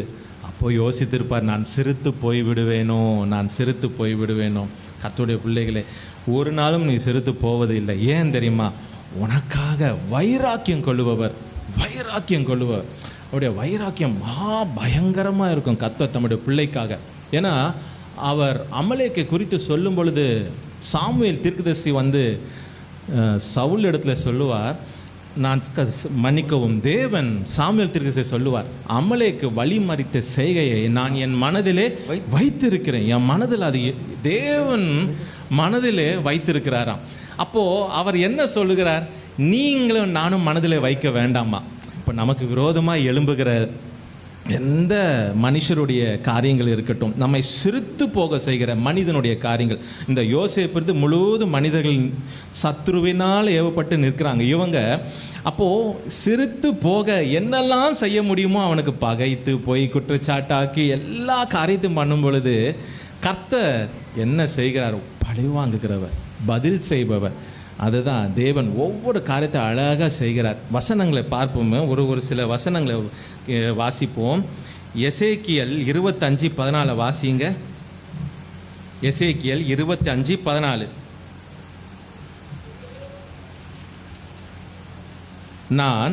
நான் இஸ்ரவேலாகிய என் ஜனத்தின் கையினால் ஏதோமினிடத்தில் பழி வாங்குவேன். அவர்கள் என் கோபத்தின்படியும் என் உக்கிரத்தின்படியும் ஏதோமுக்கு செய்வார்கள். அப்பொழுது நான் பழி வாங்குவது இன்னதென்று அறிந்து கொள்வார். அப்போ தேவனுடைய பிள்ளைக்கு விரோதமாக எழும்பின ஒவ்வொரு காரியத்தையும் ஒவ்வொரு சத்துருவையும் கர்த்தர் மனதிலே வைத்து பழி வாங்குகிறார். நீங்கள் இந்த எசேக்கியேல் பார்த்தீங்கன்னா 26, 27, 29 இதெல்லாம் பார்த்தீங்கன்னா நேபுகாத்நேசர் பாபிலோனுக்கு விரோதமாக தேவன் பழி வாங்குகிற ஸ்டைல். 25 பார்த்தீங்கன்னா அம்மோன். எரேமியா புஸ்தகத்திலையும் 51, 50, 49, 40 இதெல்லாம் ஒவ்வொரு தேசத்திற்கு யாரெல்லாம் என் ஜனத்திற்கு விரோதமாக எழும்பினார்களோ அவர்களுக்கு நான் பழி வாங்குவேன். கர்த்தருடைய பிள்ளைகளே, சோர்ந்து போகவே போகாதீங்க. உங்களுக்காக யுத்தம் செய்கிறவர் இருக்கிறார். ஆகவே தான் நீங்கள் சிரித்து போவதில்லை. ஏன்னா யுத்தம் செய்ய ஆளுன்னா சிரித்து போய்விடுவோம். நமக்காக யுத்தம் செய்கிறவர் இருக்கிறார், பதில் செய்கிறவர் இருக்கிறார். யோசேப்புக்காக செய்தாங்க. ஆகவே யோசேப்பு ஒன்றும் தானாக செய்யவில்லை. நீங்களும் சரி, ஒரு காரியத்தை உங்கள் கையில் எடுக்காதீங்க. கர்த்தர் பதில் செய்கிறவர் இருக்கிறார். அவர் என்ன சொல்கிறார்? நான் என் மனதில் வைத்திருக்கிறேன். உங்களுக்கு விரோதமாக பேசப்பட்டது, உங்களுக்கு விரோதமாக செய்யப்பட்டது, தீங்கு விளைவிக்கப்பட்டது, அநியாயமாய் பேசப்பட்டது, சொல்லப்பட்டது, நிந்தைக்கான எல்லாம் அவர் மனதில் வைத்திருக்கிறார். நீங்கள் மனதில் வைக்க வேண்டாம். கர்த்தர் பதில் செய்கிற தேவன். எவ்வளவு விடாமல் கர்த்தர் அதுக்கு பதில் செய்கிறார் பாருங்க. இந்த எரேமியா 51, 56 வாசிங்க. எரேமியா 51, 56. பாபிலோனை பழி வாங்குகிறவன் அதன் மேல் வருகிறான். அதன் பராக்கிரமசாலிகள் பிடிபடுவார்கள். அவருடைய வில்லுகள் முறிந்து போகும். சரி கட்டுகிற தேவனாகிய கர்த்தர் நிச்சயமாக பதிலளிப்பார். சரி கட்டுகிற தேவனாக நிச்சயமா என்று முழுவதும் சொல்லப்பட்டிருக்கும். அந்த இடத்துல எல்லாம் தேவன் பழி வாங்குற காரியத்தை. இப்போ ஆதியாகமும் 49, 23 வாசிங்களே. ஆதியாகமும் 49, 23. வில்வீரர் அவனை மனமடிவாக்கி அவன் மேல் எய்து அவனை பகைத்தார்கள். ஆனாலும் அவனுடைய வில் உறுதியாய் நின்றது. அவன் புயங்கள் யாக்கோபுடைய வல்லவரின் கரங்களில் பலத்தது. இதனால் அவன் மேய்ப்பனும் இஸ்ரவேல் கண்மலையுமானான். 1 சாமுவேல் 2:10 பாருங்க. தேவன் எப்படி பதில் செய்கிறார் என்று அழகா அன்னாள் அவங்க பாடுகிறாங்க. 1 சாமுவேல் 2:10. கர்த்தரோட வழக்காடுகிறவர்கள் நொறுக்கப்படுவார்கள். வானத்திலிருந்து அவர்கள் மேல் முழங்குவார். வானத்திலிருந்து முழங்குகிறாராம். கர்த்தருடைய பிள்ளைகளே, நீங்கள் சிரித்து போவதில்லை. வானத்திலிருந்து முழங்குகிற கர்த்தர் உங்களுக்காக பதில் செய்வார். எந்த காரியத்திற்கும் பதிலுக்கு போகாதீங்க, பேசாதீங்க. எசேக்கியா அதை தான் ஜனத்திற்கு சொன்னான். யாரும் ஒன்றும் பேசாதீங்க. ரப்சாக்கே வந்து பேசட்டும், அவன் பேசுறதெல்லாம் பேசட்டும். ஒரே தூதனை தேவன் அனுப்பினார். 1,85,000 பேரை அழித்து சங்கரித்து போய்விட்டார்கள். எசேக்கியா சொன்னது பேசவே வேண்டாம், பதில் கொடுக்கவே வேண்டாம். பதில் செய்கிற தேவன் உங்களுக்கும் எனக்கும் உண்டு. அவர் பதில் செய்வார். ஏன்னா எல்லாத்தையும் மனதில் வைத்திருக்கிறார். நம்முடைய பிள்ளைகளுக்கு என்ற ஞாபக புஸ்தகம் ஒன்றை எழுதி வைத்திருக்கிறார். எல்லாத்தையும் சரியாக அதன் காலத்தில் எதை செய்ய வேண்டும் தேவன் அறிந்திருக்கிறார். ஆகவே தான் நாம் சிரித்து போவதில்லை. ஏன் சிரித்து போவதில்லை? எனக்காக மகா வைராக்கியம் கொள்ளுகிற கர்த்தர் வைராக்கியம் கொண்டு அவர் பதில் செய்வார். ஐந்தாவது ஒரு காரியம், 4 குறிப்பு இது வரைக்கும் சொல்றீங்களா? என்னை அழைத்தவர் உண்மையுள்ளவர், ஆகவே தான் நான் சிரித்து போவதில்லை. என்ன பண்ணுவார்? அவர் என்னை பெருக பண்ணுவார். ரெண்டாவது, அவர் என்னை காண்பவர், ஆகவே தான் நான் சிரித்து போவதில்லை. அவர் என்ன செய்கிறார்? என்னை கனி தரும்படி செய்கிறார். மூன்றாவது, என் கரத்தை அவர் பிடித்திருக்கிறார், ஆகவே தான் நான் சிரித்து போவதில்லை. அவர் என்ன எனக்கு தருகிறார்? என் கிரியைகளை கைகூடி வர பண்ணுகிறார். நாலாவது, எனக்காக மகா வைராக்கியம் கொள்ளுபவர் என்ன செய்கிறார்? அவரே எனக்கு பதில் செய்வார். ஐந்து சங்கீதம் எண் 18:35, சங்கீதம் 18:35, நான் சிரித்து போவதில்லை. ஏன் நான் சிரித்து போவதில்லை? உம்முடைய ரட்சிப்பின் கேடகத்தையும் எனக்கு தந்தி, உம்முடைய வலது கரம் என்னை தாங்குகிறது, உம்முடைய காருண்யம் என்னை பெரியவனாக்கும். உம்முடைய காருண்யம் என்னை சூழ்ந்திருக்கிறது, ஆகவே நான் சிரித்து போகவே முடியாது. சூழ்நிலைகளாக இருந்தாலும், என்ன மனிதர்கள் எழும்பி செய்தாலும், பிசாசினுடைய அத்தனை கூட்டங்கள் வந்து நின்று செய்தால் நான் சிரித்து போக மாட்டேன். ஏன்?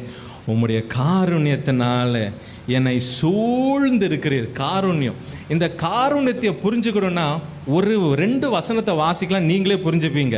சங்கீதம், ஏன்னா தாவீது இந்த காருண்யத்தை எதற்கு சொல்லுகிறார்? அந்த 18ஆம் சங்கீதம் முழுவதும் வாசித்து பார்த்தீங்கன்னா எல்லா சத்துருக்களும் நீங்களாக்குன்னு சொல்றார். அப்போ அதை வாசிக்கும் பொழுது 2 சாமுவேல் 22 வாசிக்கும் பொழுது இதுவரைக்கும் தாவீதுடைய வாழ்க்கை நடந்து வந்ததை பார்க்கும் பொழுது இந்த காருண்யம் அவன் எதை குறித்து சொல்லுகிறான் என்று இந்த வசனம் தெளிவாய் சொல்லும். சங்கீதம் 103:10, சங்கீதம் 103:10. அவர் தம்முடைய பாவங்களுக்கு தக்கதாக நமக்கு செய்யாமலும் நம்முடைய அக்கிரமங்களுக்கு தக்கதாக நமக்கு சரி கட்டாமலும் இருக்கிறார். இதுதான் காருண்யம். இதுதான் ஒரு காருண்யம். என்னன்னா, நம்முடைய பாவத்துக்கு தக்கதாக நமக்கு சரி கட்டலை. தாவீது தன் பிறப்பிலிருந்து சிரித்து போக வேண்டியது.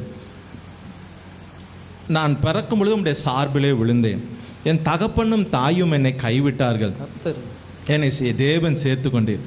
அப்பொழுதிருந்து சிரித்து போக வேண்டிய மனிதன், சிறியவனா கொஞ்சமாய் போக வேண்டியவன். அவன் வீட்டிலே பெரிய தோற்றமுடைய சகோதரர்கள் உண்டு, இவன் சிறியவன், இவனை ஆடு மேய்த்தான். அந்த இடத்திலிருந்து அவன் சிரித்து போக வேண்டியவன். ஆனால் கர்த்தருடைய காரியம் அவனை என்னவாய் மாற்றினா, பெரியவனாய் மாற்றிட்டு. ஒரு 2-3 சம்பவங்களை சொல்லுகிறேன், நல்லா கவனிங்க. கர்த்தருடைய காருண்யம் இந்த மனிதனுக்கு எப்படி கிடைத்தது பாருங்க. தேவ பிள்ளைகளை உதவிக்கு மாத்திரம் அல்ல, தேவன் அவனுக்கு நன்மைகளை செய்தது மாத்திரம். இப்போ கோலியாத்தை வீழ்த்த காருண்யம் கட்டிப்ப, ஏன்னா அவன் சொல்லுகிறான், நான் இவ்வளவு பெரியவனாய் ஆனது என்ன? காருண்யம். அப்போ கோலியாத்தை வீழ்த்த காருண்யம் கொடுத்தார்.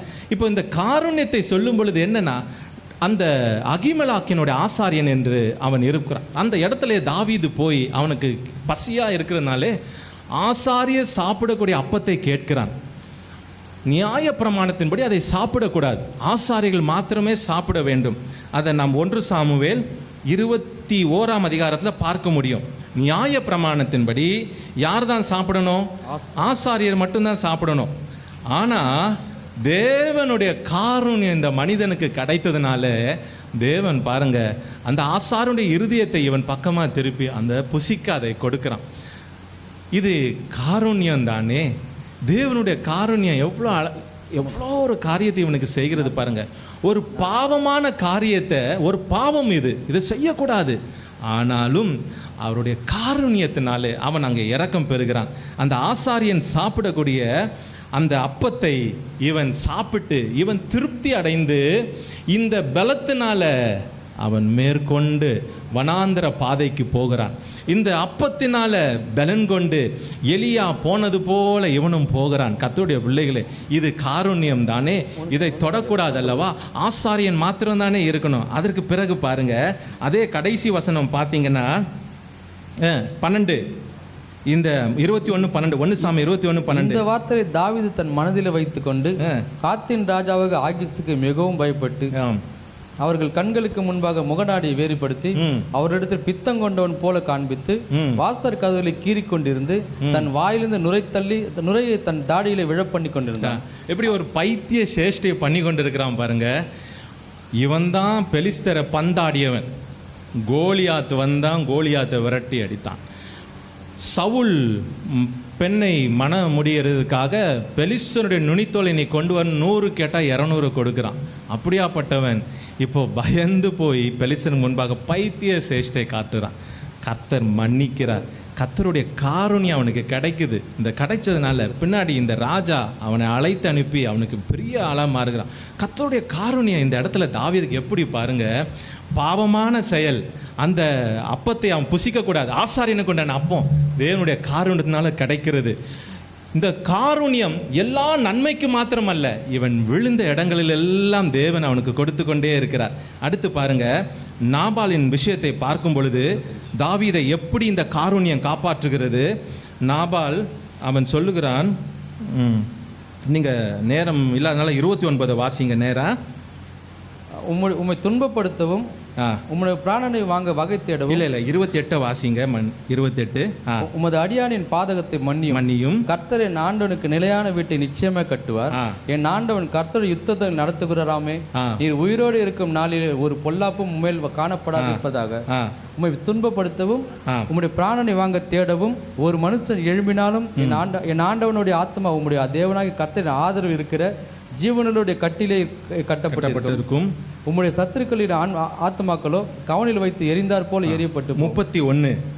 நீர் விருதாவாய் ரத்தம் சிந்தாமலும் என் ஆண்டவனாகிய நீர் பழி வாங்காமல் இருந்ததுண்டானால் அப்போது ஆண்டவனாகிய உமக்கு துக்கமும் இராது, மன இடரலும் இராது. அப்போ இங்க பாருங்க, தாவீது முழுவதும் நாபாலுக்கு ஒண்ணு கூட இருக்கக்கூடாது, அழிக்கணும்னு புறப்பட்டாச்சு. ஒரு நாய் கூட நாபாலுக்கு இருக்கக்கூடாது, அவ்வளோத்தையும் அழிக்க வேண்டும் புறப்பட்டாச்சு. அவ்வளோ கோபதாபமாக புறப்பட்டவன். கர்த்தருடைய காருண்யம் தடுத்து நிறுத்துகிறது. எப்படி அபிமெலேக்கு பாவம் செய்யாதது தடுத்தேனோ, கர்த்தருடைய காருண்யம் பாவம் என்ற இடத்திலே இரக்கத்தினாலே காப்பாற்றுகிறார். பாவம் செய்ய விடாதபடி இந்த காருண்யம் தடுக்கிறது. அதான் சொன்னேன், இந்த வெறும் வெற்றிக்கு மாத்திரம் காருண்யம் அல்ல, கோலியாத்தை வீழ்த்த எனக்கு செய்தார். அதை உணர்ந்து தாவீது சொல்லலை, நான் போன நெருக்கமான, நான் பாவம் செய்திருக்க வேண்டியது எல்லாம் காருண்யம். இப்போ கர்த்தருடைய பிள்ளைகளே, இந்த முழு காரியமும் செய்யாதபடி காருண்யம் அவனை தடுத்து நிறுத்தினது. தேவன் இரக்கமா அபிகாயிலை அனுப்பி அவனுக்கு ஒரு புத்தியை ஆலோசனையை கொடுக்கிறார், இதை செய்யாத, ரத்த பலிக்கு ஆளாவாய். அடுத்து 26ல சவுலினுடைய வஸ்திரத்தின் தொங்கலை, சவுலை கொன்று போட 2 சந்தர்ப்பம் கிடைக்கிறது. கூட இருக்கிறவன் சொல்ல, ஒரே குத்தா நான் குத்தி கொல்லட்டுமா. காருண்யம், கர்த்தருடைய காருண்யம் அவன் இருதயத்தை செய்ய விடாதபடி தடுத்தது, செய்ய விடாதபடி அதான் வாசித்தோம். பாவங்களுக்கு தக்கதாக அவர் நமக்கு சரி கட்டுகிறது அல்ல.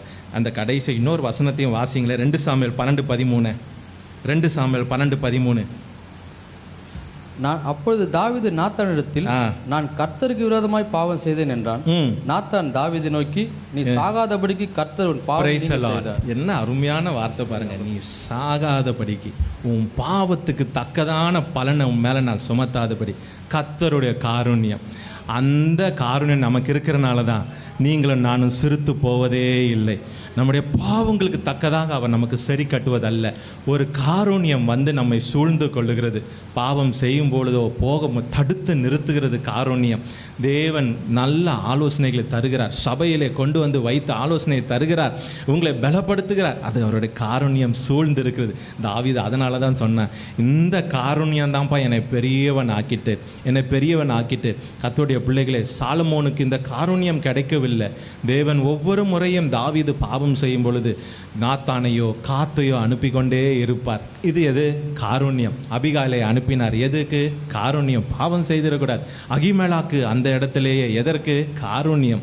இதெல்லாம் யோனத்தானை வனாந்தரத்தில் எங்கே எதிக்கும் அதுல்லாம் கெபிலையும் போகும்போது யோனத்தான் அனுப்பி என்னது? காருண்யம். ஆனால் சாலமோனுக்கு ஒரு ஆலோசனைக்காரர் இல்லை, ஒன்றும் இல்லை. அவனுடைய முடிவை பாருங்க. நம்மையும் ஒரு காருண்யம் சூழ்ந்து இருக்கிறதுனால என்னவாம், நாம் ஒரு நாள் சிரித்து போவதே இல்லை. காருண்யம் நம்மை சூழ்ந்து இருக்கிறது. இது என்னவா ஆக்கும்? நம்மை பெரியவன் ஆக்கும். அடுத்து ஒரு காரியத்தை வேகமாக நான் சொல்லுகிறேன். அடுத்து 6வது 5, என்னை தம்முடைய காருண்யத்தினால சூழ்ந்து இருக்கிறார், ஆகவே நான் சிரித்து போவதில்லை. என்னை பெரியவன் ஆக்கும் அந்த காருண்யம்.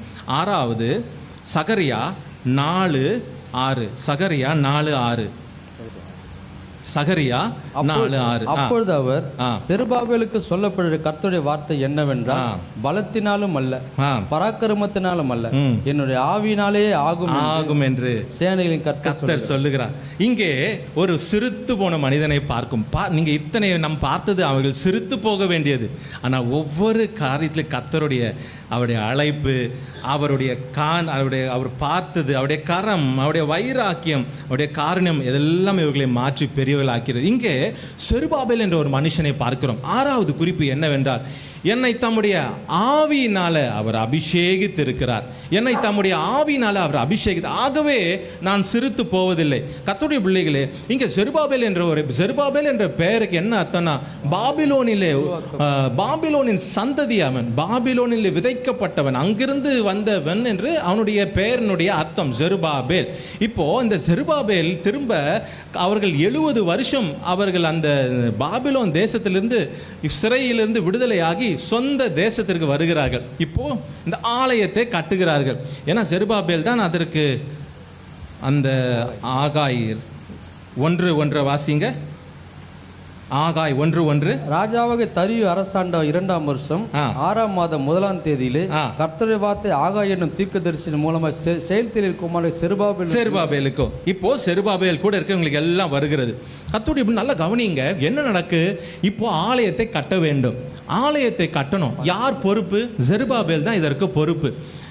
செருபாபேல் எக்கோனியாவுடைய பேரனாக இருக்கிறார். அது ஒரு பக்கம் இருக்கட்டும். இப்போ இந்த செருபாபேலுக்கு அற்பமான ஆரம்பமாய் இருக்கிறது, அசட்டை பண்ணப்பட்டதா இருக்கிறது, சிறுத்து போக வேண்டிய சூழ்நிலையா இருக்கு. ஏன்னா இந்த ஆலயத்தை முன்பாக பார்த்தவர்கள் அங்கே இருக்கிறார்கள். இப்போ ஆகாய் தீர்க்கதரிசி 2ஆம் அதிகாரம் 3ஆம் வசனம் கர்த்தர் சொல்லுகிறார் பாருங்க. இந்த ஆலயத்தின் முந்தின மகிமையை கண்டவர்களில் உங்களுக்குள்ளே மீந்திருக்கிறவர்கள் யார்? இப்பொழுது இது உங்களுக்கு எப்படி காண்கிறது? அதற்கு இது உங்களுக்கு பார்வையில் ஒன்றுமில்லாத போல் காண்கிறது. ஏன்னா சாலமோன் கட்டின ஆலயம் பிரமிப்பானது, பயங்கரமானது, தங்கத்தினாலே செய்யப்பட்டது. அதை பார்த்தவங்க இப்போ இதை பார்க்கும் பொழுது எஸ்ரா 3:12 வாசித்தீங்கன்னா என்ன பண்றாங்க பாருங்க. எஸ்ரா 3:12. எஸ்ரா 3:12. எஸ்ரா 3:12. நல்லா கவனிங்க. இந்த சாலமோன் கட்டின ஆலயத்தை கண்ட மூப்பர்கள் முந்தின ஆலயத்தை கண்டிருந்த முதிர் வயதான ஆசாரியரிலும் லேவியரிலும் பிதாக்கள் வம்சங்களின் தலைவரிலும் அநேகர் இந்த ஆலயத்துக்கு தங்கள் கண்களுக்கு முன்பாக அஸ்திபாரம் போடப்பட்டிருந்த ஆலயத்தினுடைய அஸ்திபாரம் போடப்படுகிறத பார்க்கும் பொழுது மகா சத்தமிட்டு அழுகிறார்கள். வேற அநேகம் பேரோ கம்பீரமா சந்தோஷமா.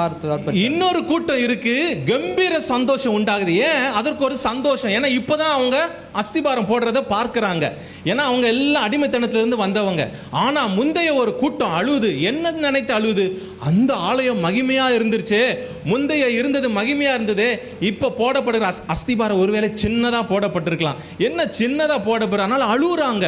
அப்போ சாலமோன் கட்டினது மகிமையா இருந்தது. அதை பார்த்த கர்த்தர் அந்த செருபாபேல் போகிற சிறுமையை அவன் சிறுத்து போய்விட பார்க்கிறவர் ஆகாய் கிட்ட பேசுகிறார். 3ஆம் வசனத்தினுடைய கடைசி பாருங்க.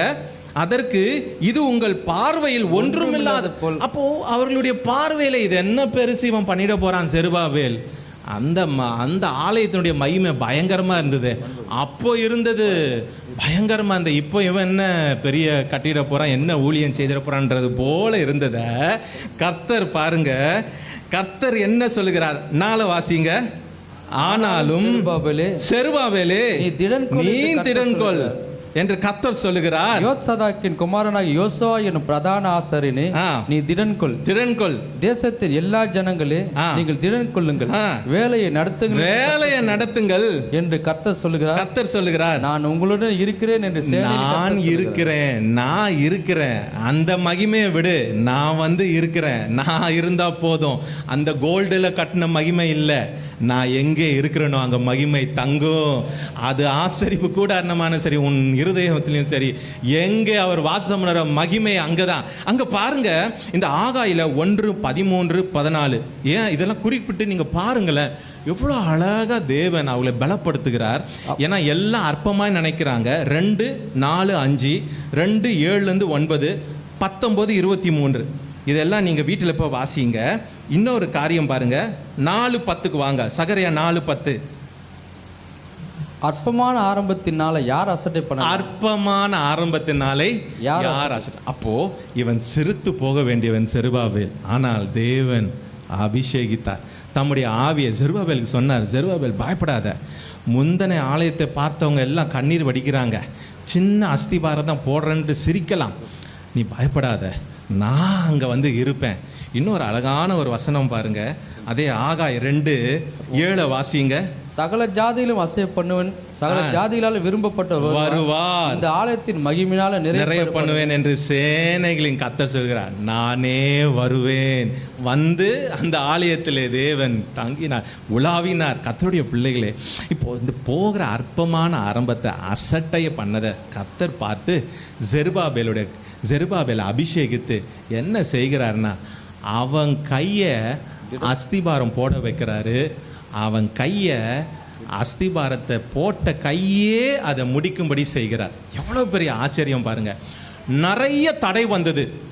முதல்ல 14 மாதம் கழித்து தான் அஸ்திபாரம் போடுகிறாங்க. அவங்க பாட்டு அவங்க வந்தவங்க அவங்க வீட்டை கட்டி அவங்களை கொண்டு பண்ணுறாங்க. கர்த்தர் ஆகாய் தீர்க்கதரிசி மூலியமாய் சொன்னார், ஏன் அவன் என்னுடைய வீட்டை கட்டுங்க, மலை ஏறி மரத்தை வெட்டி கொண்டு வந்து கட்டுங்கள் என்று சொன்னார். இப்போ அஸ்திபாரம் போடுகிறாங்க. யார் கை போட்டதுன்னா, அற்பமாய் எண்ணப்பட்டவன், சிறுத்து போவேன் என்று சொல்லப்பட்டவன், பெயரே இல்லாதவன். இவன் ஒன்றும் யூதருடைய பெயரை வைத்து அல்ல, எல்லாம் ரொம்ப கேவலமாக பார்த்து அசட்டை பண்ணியிருப்பாங்க. அவரும் பார்த்தார், அசட்டை பண்ணப்படுறது அற்பமான ஆரம்பத்தை நான் இந்த என் மகிமையினால் நிரப்பேன்னு சொல்லி செருபாபேலுடைய கை அஸ்திபாரம் போட வைத்தார். அஸ்திபாரம் போடப்பட்டு நடுவில் என்ன ஆகிவிட்டது, ஒரு நீண்ட இடைவேளை, கிட்டத்தட்ட 14 17 வருஷம் கட்ட முடியல, அப்படி நின்று போயிடுச்சு. அப்போ எவ்வளோ பரிகசித்திருப்பாங்க. எல்லாம் அர்த்தசாஸ்திர ராஜா நிறுத்த சொல்லி, இவர்கள் கூட அங்கே இருந்த சகரியால நேரம் இல்லைன்னா நான் அப்படியே உங்களுக்கு சொல்லிடுறேன், எல்லாம் அவர்கள் கடிதங்களை எழுதி நிறுத்திட்டாங்க. 15 17 வருஷம் கட்ட முடியல. அவன் என்ன யோசித்திருப்பான், சிறுத்து போய்விடுவேனோ, நான் சிறுத்து போய்விடுவேனோ. ஆனாலும் அபிஷேகித்தவர் என்ன செய்தார், எந்த கை அஸ்திபாரம் போட்டதோ, அஸ்திபாரம் போட தகுதியே இல்லை இவன், ஆனால் அவன் கையை தேவன் அஸ்திபாரம் போட வைத்தார் ஆலயத்திற்கு. அந்த கையை வைத்து முடிக்க வைத்தார். தலைக்கல்லை அவன் கொண்டு வருவான், கடைசி இருக்கிற தலைக்கல்லை. கிருபை உண்டாதாக, கிருபை உண்டாதாக, கிருபை உண்டாதாக சொல்லப்படுவதாக.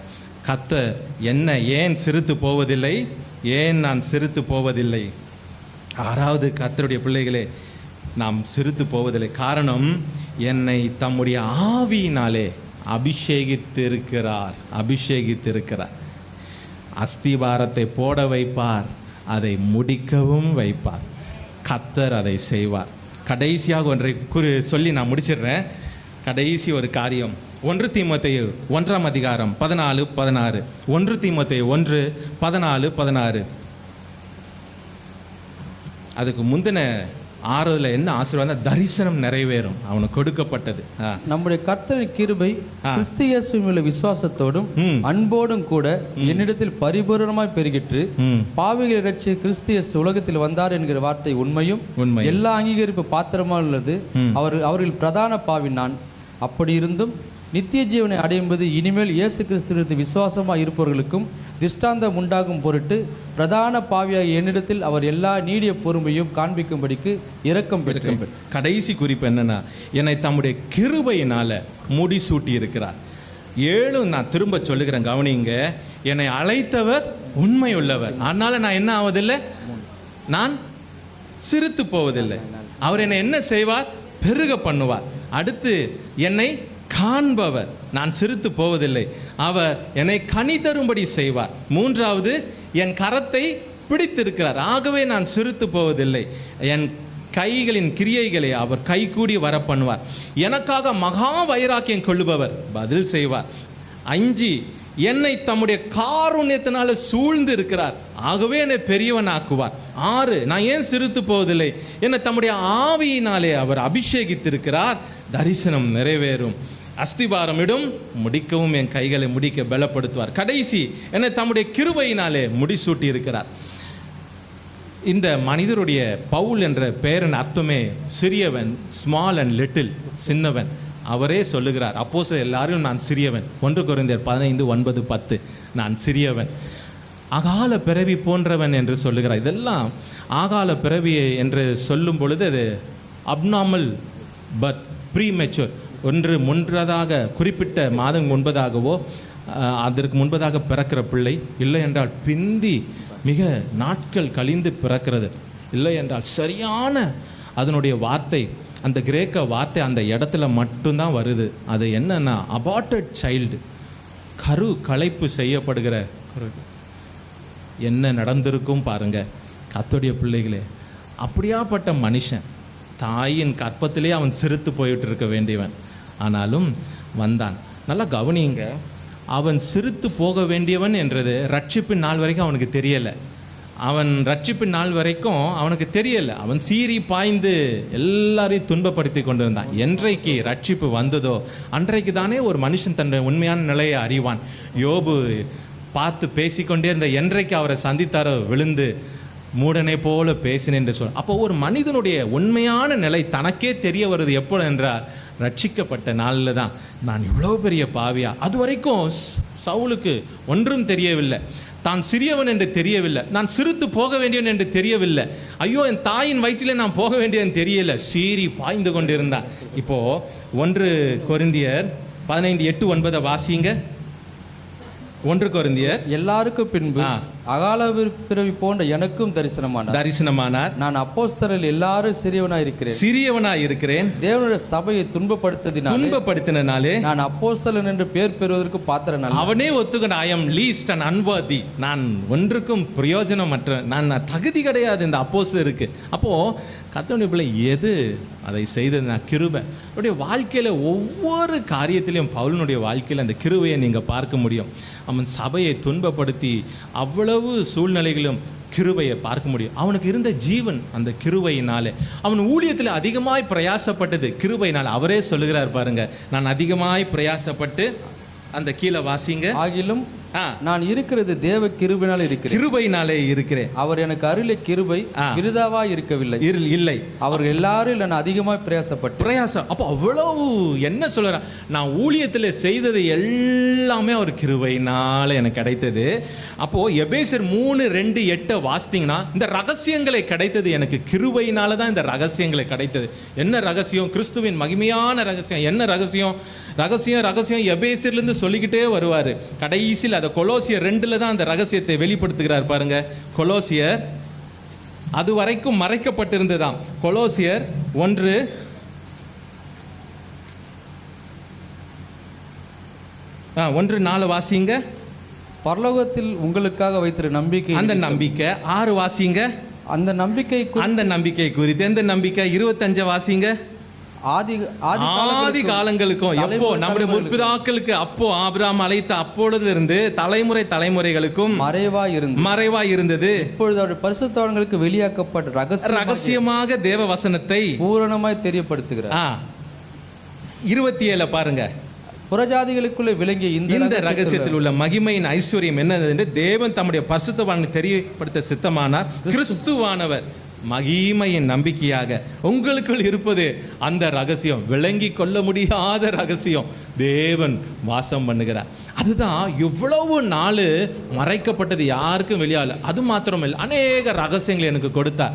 அப்போ இது எல்லாம் எதனால பெற்றேன்? எபேசியர் 3:2-8 சொல்றாரு, கிருபையினால நான் பெற்றேன். அப்போ என் சரீரத்தில் ஒரு முள்ளு, அதையும் எப்படி ஜெயித்தேன்? கிருபையினால ஜெயித்தேன். என்னால் பேச்சிலே நான் கல்லாதவன், ஆனால் எழுத்துல நான் ரொம்ப எழுத்தில் நல்லா எழுதக்கூடிய, அவனுடைய கடிதங்கள் பாரம் உள்ளது, ரொம்ப ஆளை அசைக்கக்கூடிய அளவுக்கு கடிதங்கள். 2 கொரிந்தியர் 11:6 வாசிப்போம். 2 கொரிந்தியர் 11:6. 2 கொரிந்தியர் 11:6. நான் பேச்சிலே கல்லாதவனா இருந்தாலும் அறிவிலே கல்லாதவன் அல்ல. எந்த விஷயத்திலும் எல்லாருக்கும் முன்பாகவும் உங்களுக்குள்ளே நாங்கள் வெளிப்பட்டு இருக்கிறோம். அதே 10:10 வாசிங்க. 2 கொரிந்தியர் 10:10. அவனுடைய நிருபங்களை பார யோசனையும் பலம் உள்ளவைகள். அப்போ பிரியமானவர்களே, இவன் சிறுத்து போகிறதுக்கு உண்டான காரியம் எவ்வளவு இருக்கு பாருங்க. ஆகால பிறவி, சபையை துன்பப்படுத்தினவன், பாவிகளிலே பிரதான பாவி சொல்லுகிறாரு, பேச்சிலே கல்லாதவன் சொல்லுகிறாரு, அவருடைய தோற்றத்தையே சொல்லுகிறார்கள், மிக குள்ளமானவர். அதனால எல்லாம் இருந்தோம், என்ன நடந்தா அவன் சிரித்து போக விடலை தேவன். அப்போஸ்தலரிலே பெரிய அப்போஸ்தலரை தேவன் மாற்றினார். இந்த வேதாகம புதிய ஏற்பாட்டில் அதிகமான நிருபங்களை எழுத வைத்தார். எப்படி? அவர் தம்முடைய கிருபையினால் முடிசூட்டி இருக்கிறார். ஆகவே தான் சிரித்து போவதில்லை. அந்த மனிதன் பவுல் என்ற நாவே, ஸ்மால் லிட்டில். ஆனால் அந்த மனிதனையும் தேவன் இன்றைய வரைக்கும் சபைகளுக்கு ஒரு ஆசீர்வாதமாக, சபைகளுக்கு ஒரு ரகசியத்தை கற்றுக் கொடுக்கிறதுக்கு எந்த காரியமோ அதை அவர்களுடைய நிருபகத்திலிருந்து பரிசுத்த ஆவியானவர் மூலமாக நாம் எடுக்கிறோம், வாசிக்கிறோம், நாம் இன்னமும் நடைமுறையில் நடத்துகிறோம். பாருங்க எப்படி ஒரு உயர்வை தேவன் தந்திருக்கிறார். சிரித்து போக வேண்டியவனை, சிரித்து போவென்று நினைத்திருக்கிற வேண்டியவனை தேவன் என்னவாய் மாற்றினார் என்றார். கிருபையினால் முடிசூட்டி உயர்ந்த ஒரு ஸ்தானத்தை கொடுத்தார். பேதுரு அவர்களே எழுதுகிறார், இவனுடைய கடிதங்கள் நாம் புரிந்து கொள்வதற்கு கஷ்டமாக இருக்குது, அவ்வளவு ரகசியம், அவ்வளவு ஆழ்ந்த சத்தியங்கள். கர்த்தர் தாமே இந்த 7 காரியங்களை நாம் பார்த்தோம். அப்படியே நாம் ஒரு நாளும் சிரித்து போவது கிடையாது, கொஞ்சமாய் போவதே கிடையாது, நாம் சிறியவர்களாய் போவது கிடையாது. தேவனுடைய வாயினாலே சொன்னார், அப்படி ஆவதில்லை. அவன் சிரித்து போக மாட்டான். ஏன் சிரித்து போக மாட்டான்? அழைத்தவர் உண்மை உள்ளவர், அவர் பெருக பண்ணுவார், காண்பவர் கனி தரும்படி செய்வார், என் கரத்தை பிடித்திருக்கிறார், என் கிரியைகளை கைகூடி வர பண்ணுவார், எனக்காக மகா வைராக்கியம் கொள்ளுவார், பதில் செய்வார், என்னை தம்முடைய காருண்யத்தினால சூழ்ந்திருக்கிறார், என்னை பெரியவனாக்குவார், என்னை தம்முடைய ஆவியினால் அபிஷேகித்திருக்கிறார், தரிசனம் நிறைவேறும், என்னுடைய தம்முடைய கிருபையினாலே முடிசூட்டி இருக்கிறார். முடி எல்லாம் கிருபையினால அந்த மனிதனுடைய வாழ்க்கையில் இருந்தபடியால் மேன்மை அடைய கர்த்தர் செய்தார். அப்படியே இந்த 7 ஆசீர்வாதங்களையும் கர்த்தர் உங்கள் மேலும் சபை மேலும் வைத்திருக்கிறார். சிரித்து போவதில்லை, நீங்கள் சிரித்து போகவே முடியாது. இந்த 7ஐயும் கர்த்தர் வைத்து ஆசீர்வதிப்பாராக. God bless you.